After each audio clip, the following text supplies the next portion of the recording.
mardi 23 octobre 2018, le conseil départemental, représenté par son président Cyril Melchior, et la commune de Sainte-Marie, représentée par le maire Richard Mirlot, ont signé un pacte de solidarité territoriale.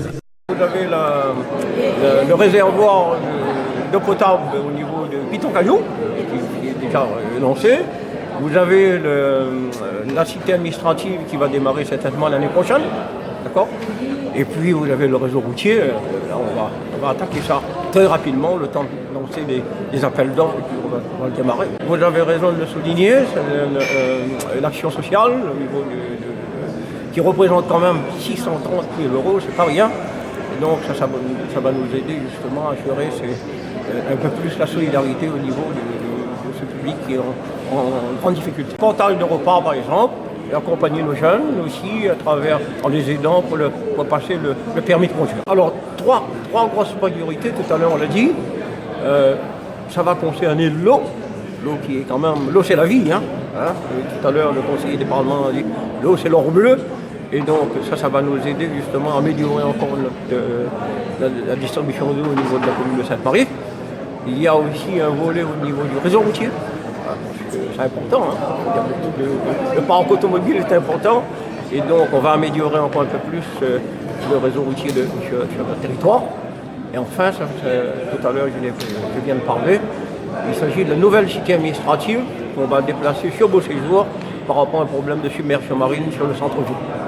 Donc voilà les trois projets au niveau de l'investissement qu'on va lancer. En déplaçant la cité administrative, on peut aussi assurer ce lien justement avec le monde économique au niveau de Beauséjour, qui est un peu notre ville nouvelle. Vous l'avez bien dit, Sainte-Marie, c'est une ville en pleine mutation avec un gros dynamisme. Sa proximité avec Saint-Denis fait que Sainte-Marie bénéficie de ce dynamisme-là et le département va accompagner cette belle ville de Sainte-Marie en lui apportant une contribution en investissement de l'ordre de 3 millions €. Quand une ville se développe, il faut prévoir des équipements pour que les habitants de cette ville se sentent bien dans un beau cadre de vie. Et donc nous allons accompagner la ville dans l'amélioration des routes communales.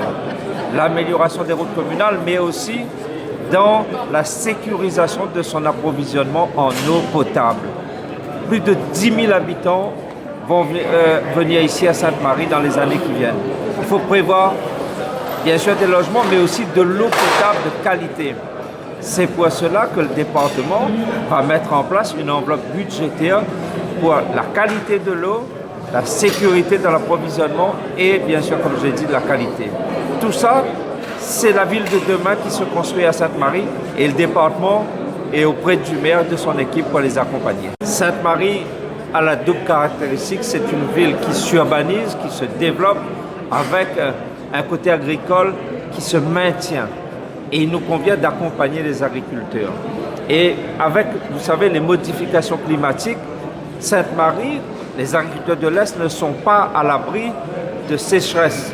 C'est pour cela que nous voulons mettre en place, pour l'Est et en particulier pour les agriculteurs de Sainte-Marie, une forme d'irrigation, de l'irrigation. Dans le prochain document qu'on va négocier avec l'Europe pour la période 2020-2026, je vais demander, et le département va soutenir l'irrigation pour les agriculteurs de Sainte-Marie et de l'Est de la Réunion.